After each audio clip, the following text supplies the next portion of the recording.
Today is our golden wedding anniversary, celebrating 50 years of marriage between my husband and me. As we began to enjoy the dishes, our granddaughter Amy appeared distressed, on the verge of tears. "What's wrong with her?" Concerned, I was about to ask her what was wrong when she tugged at Nancy's sleeve, her voice trembling as she spoke. "Mommy, I need to go pee." Nancy, with a cold expression, retorted sharply at Amy. "What's the matter? Such a hassle. Just use a diaper." I couldn't fathom Nancy's words. How could she suggest Amy continue wearing a diaper when she clearly needed to use the bathroom? It was unfathomable that Nancy's thought process could be so dismissive. A soaked diaper would be uncomfortable and unpleasant for Amy. Unable to bear it, I was about to reproach Nancy.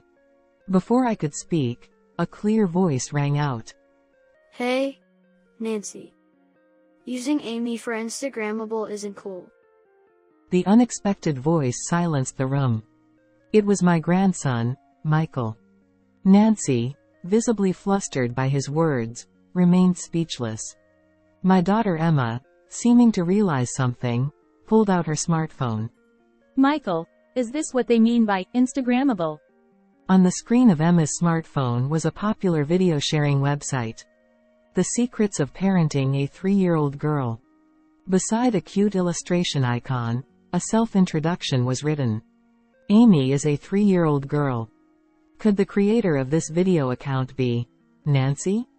"Emma, could you show me that video for a moment?" I took the smartphone from Emma and tapped on the video at the top of the account. What was displayed there? "My name is Sarah. I turned 67 this year. I've been married to my husband, Jason, for 50 years, always putting family first. We've led a modest life as he's always been there to protect us. While not extravagant, our days have been peaceful and happy. We have 2 children, John and Emma. It is said that children grow up in the blink of an eye, and it's true. Our once demanding little ones have grown into adults, married, and flown the nest. John graduated from college and married Nancy, his college sweetheart, right away. I was surprised by how young they were to marry, but if they're happy, that's all that matters. My daughter Emma found love at her workplace, and after 2 years of living together, she got married. Her partner is her direct superior named Nathan. He came to make the formal announcement of their marriage wearing a perfectly ironed suit, without a single crease, just as I had often heard from Nancy. He gave off the impression of being sincere and serious, and it was a relief for both me and my husband Jason. Both John's family and Emma's family bought homes close to the house where my husband and I live. As a result, they often come to visit us. It's heartwarming to have our grown children come to see us. We've also been blessed with grandchildren. My first grandchild, Michael, is Emma's firstborn son. 2 years after Michael was born, John and Nancy also welcomed a daughter named Amy. The grandchildren are thriving, with Michael now a lively 5-year-old. During a recent visit to our home, he eagerly showed us his shiny new school bag, excited to start elementary school next year. Amy, at the age of 3, has recently developed an interest in fashion. Despite her young age, she's a responsible child with many friends at preschool, and she attends the same childcare center near my home where John and Emma once went, a place filled with fond memories. While I felt a pang of loneliness when the children left our home, knowing they are just a short distance away, and I can see my grandchildren's faces anytime, fills me with happiness. My greatest joy is spending time with my children and grandchildren, who are as dear to me as my own eyes. However, there is one thing that concerns me. Nancy, John's wife, often brings Amy to our house for care. I'm always delighted to see Amy. My 3-year-old granddaughter is like a sponge, soaking up knowledge rapidly, and she impresses me with her growth every time we meet. However, the frequency of her visits is becoming concerning. After leaving Amy with us, Nancy, dressed in flashy outfits, goes out. Since John often works late, my husband Jason and I end up taking care of Amy most of the time.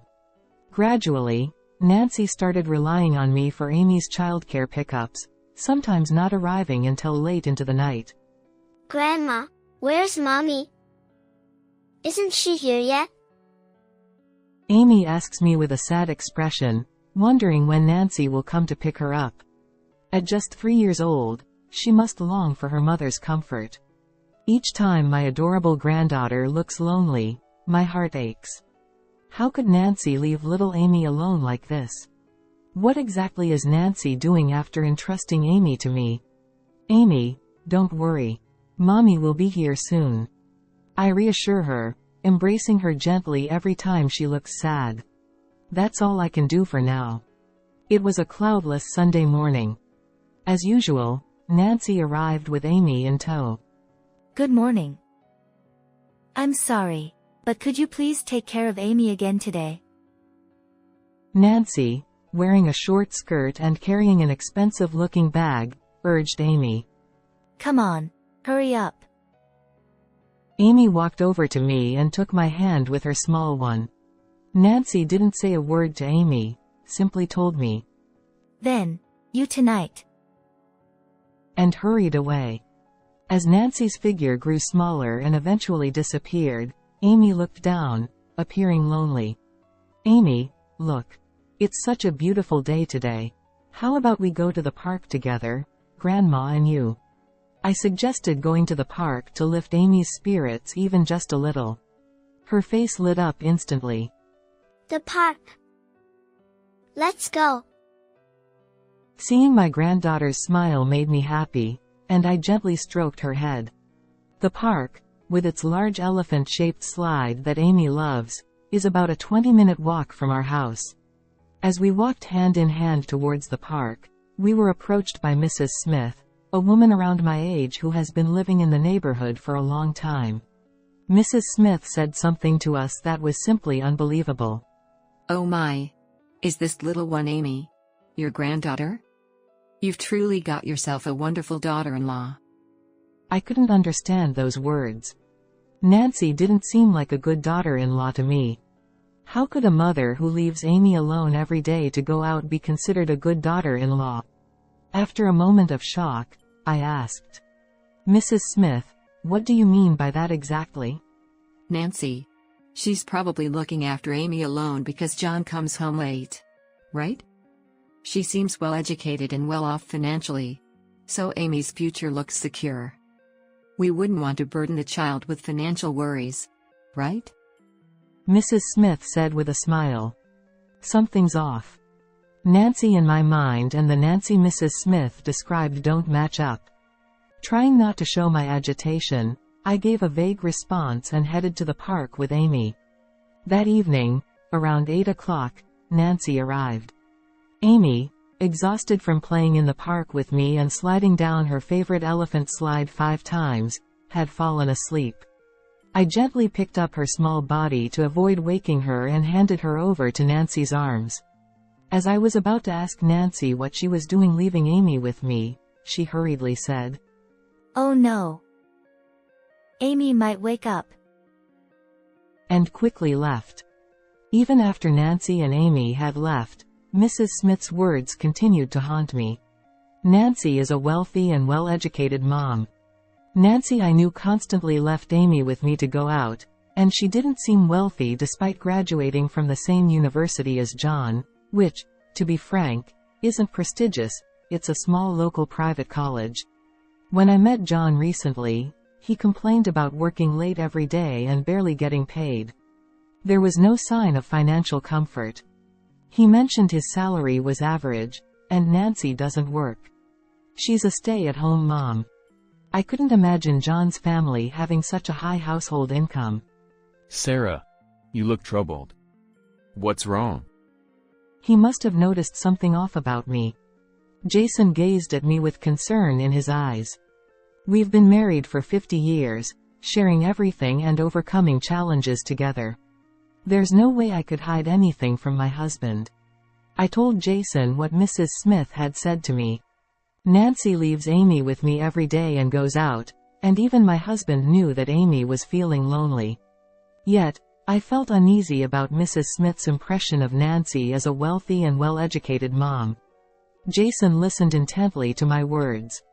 After I finished speaking, Jason remained silent for a while, seeming lost in thought. So that's what happened. He took out his smartphone, which he had recently learned to use with Emma's help, and began to make a call. I watched Jason making the phone call for a while. I couldn't quite make out the voice of his conversation partner, nor could I understand what they were discussing. But Jason always guides me in the right direction. Talking to him made my heart feel a little lighter. I closed my eyes, simply wishing for Amy's happiness as she grows up. A week passed, and I sat on the living room sofa, knitting, when the phone rang with a jarring tone. I hurriedly picked up the receiver. Hello, Mom? Dad and Mom, it's your 50th wedding anniversary this year, right? Emma and I were talking, and we want to throw you a party, but do you have any free days? On the other end of the line was our son, John. He suggested gathering our family and Emma's to celebrate our golden wedding anniversary. Oh, how lovely. Thank you. Jason's days off are Saturdays and Sundays, so either of those days works for us. I informed John of Jason's work schedule. I felt joy and excitement at the thought of our children and grandchildren celebrating our golden wedding anniversary, and I couldn't help but feel elated. On a Saturday night a week later, 3 families gathered after a long time at a luxurious and renowned upscale restaurant in Tokyo known for its high hospitality standards. John had made the reservation. Nancy exclaimed, Wow! This is amazing. It's so luxurious. Excitedly, Nancy started taking pictures as soon as they entered the restaurant. Amy, stand over there. A little more to the right. Yes, perfect. She directed Amy, snapping several photos next to an elegant folding screen.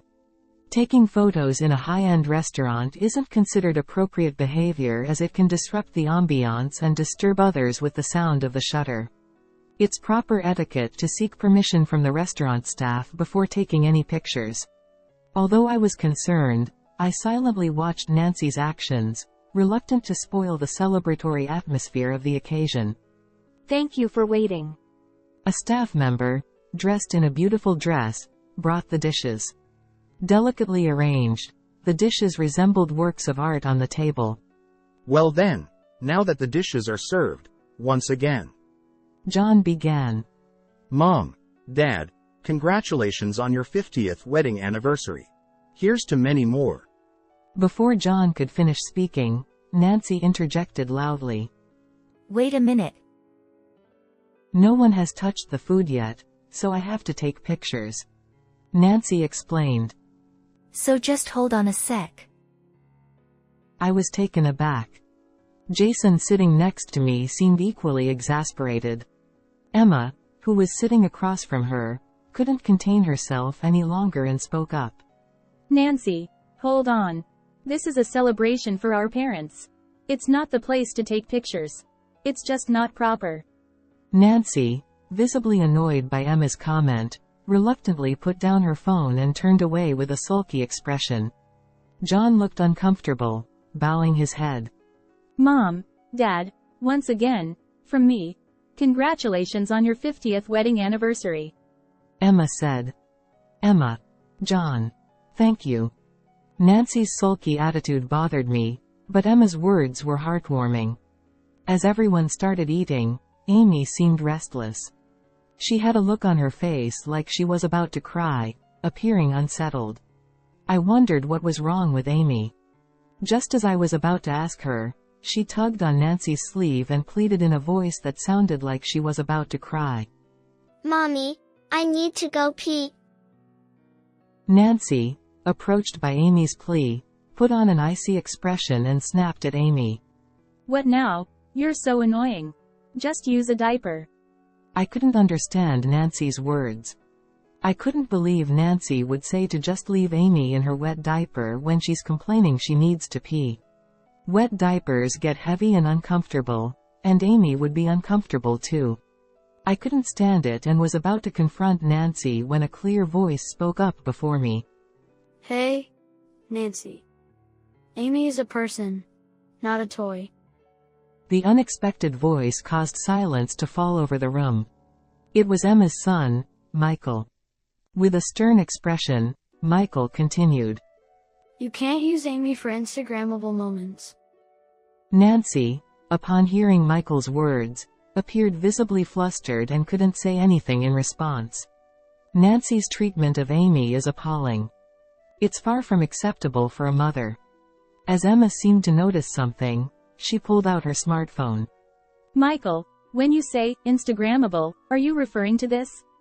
On the screen of Emma's smartphone was a popular video site. Secrets of how to deal with a 3-year-old girl and kids. Next to a cute illustration icon, there was a self-introduction written. Amy is a 3-year-old girl. Could the poster of this video account possibly be Nancy? Yeah. This is Nancy's, right?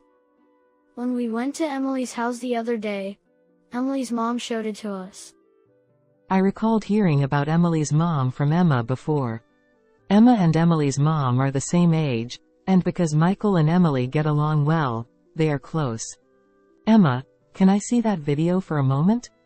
Taking the smartphone from Emma, I tapped on the top video on the account.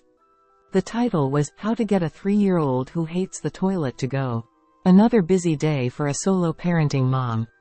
Despite constantly leaving Amy with me, I couldn't help but wonder what being a solo parenting mom meant as I watched the video. In the video, Amy crying and Nancy scolding her harshly were shown. Having interacted with Amy daily and knowing her well, I was certain. Though her face wasn't clearly visible, it was indeed Amy.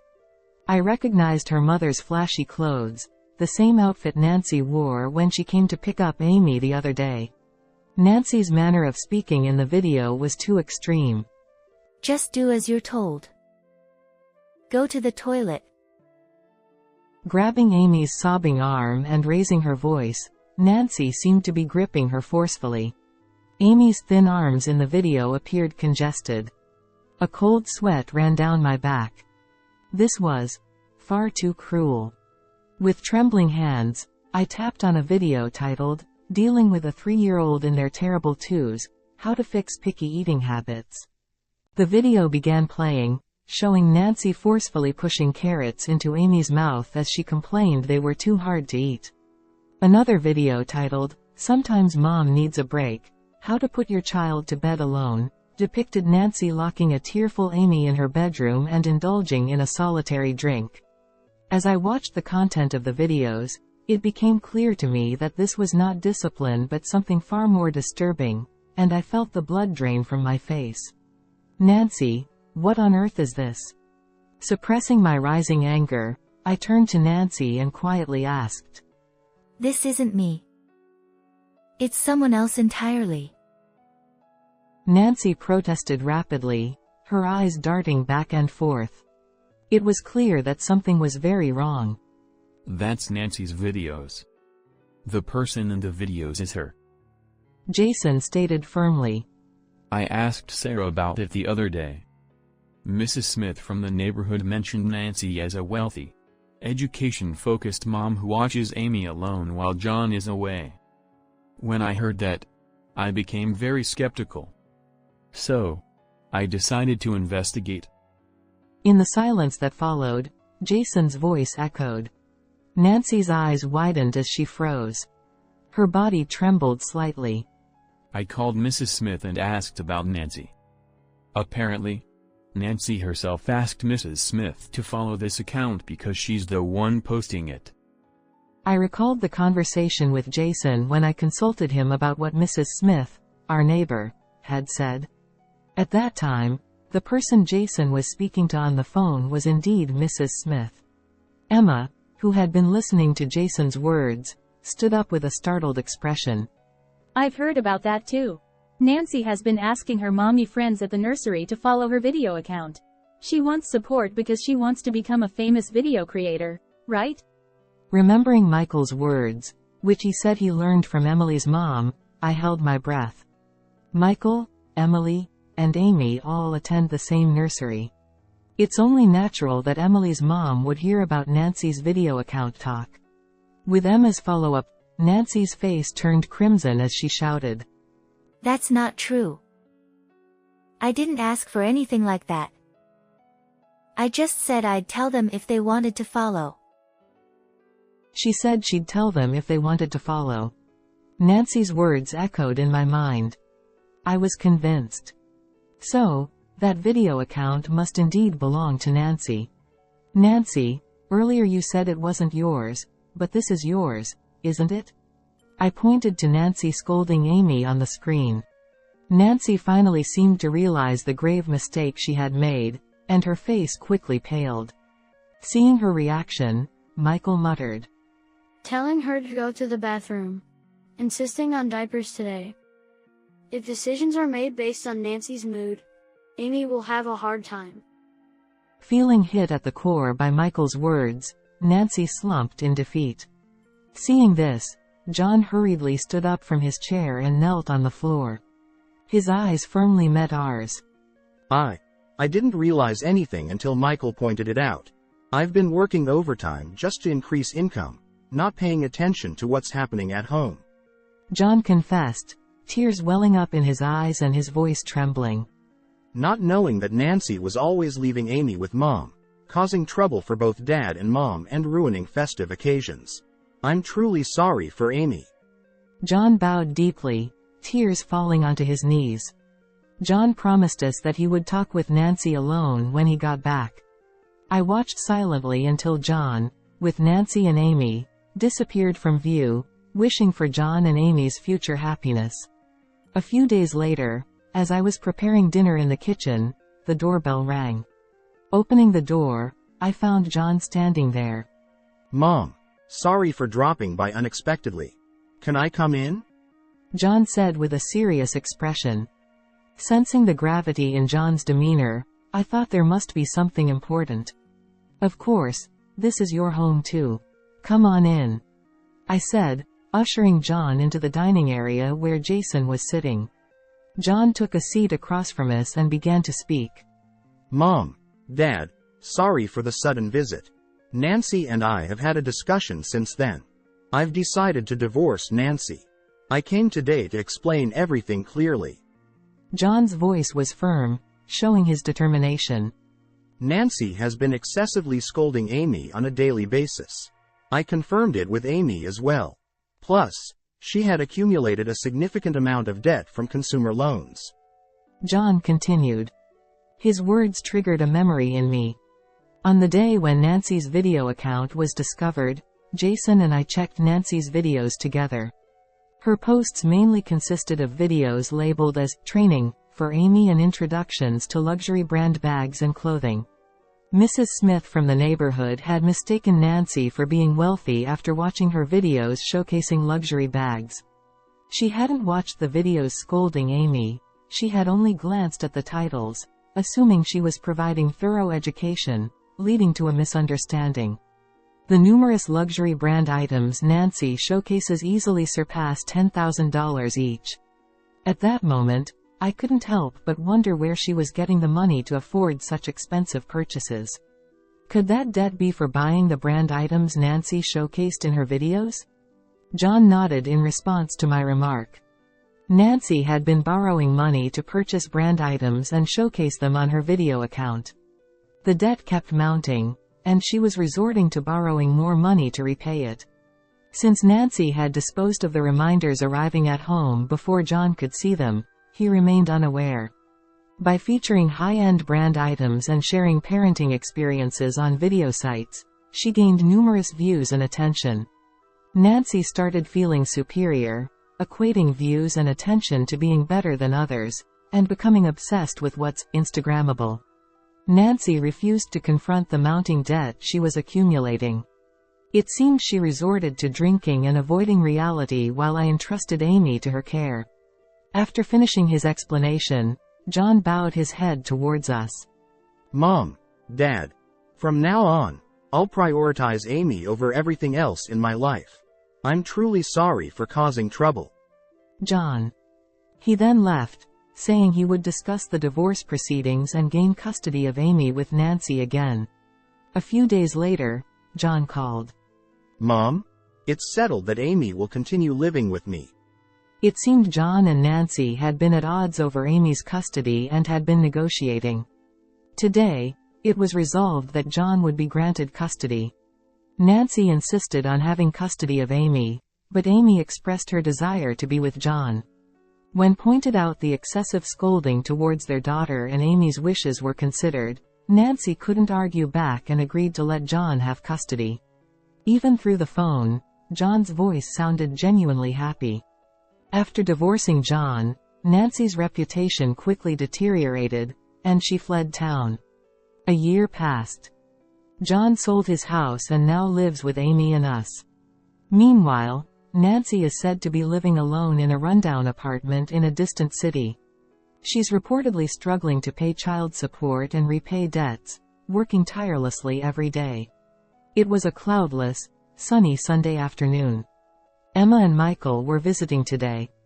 As I sat knitting on the living room sofa, I heard joyful laughter coming from the backyard. I got up and joined Jason on the veranda. Jason, I heard laughter and had to come see what's going on. I said. Amy was happily playing ball with Michael, who had come to visit. Meanwhile, John and Emma watched them with gentle eyes. Jason, I'm so glad. Seeing those kids so happy fills my heart with joy. I said, deeply moved. Jason nodded solemnly and held my hand. I returned the gesture, looking out at the children and grandchildren in the yard. I wished Nancy would appreciate Amy's happiness instead of just focusing on her video account's followers and views. Amy's radiant smile lit up under the sun, sparkling brightly. From now on, I'll protect that smile. That's what I truly believed in my heart.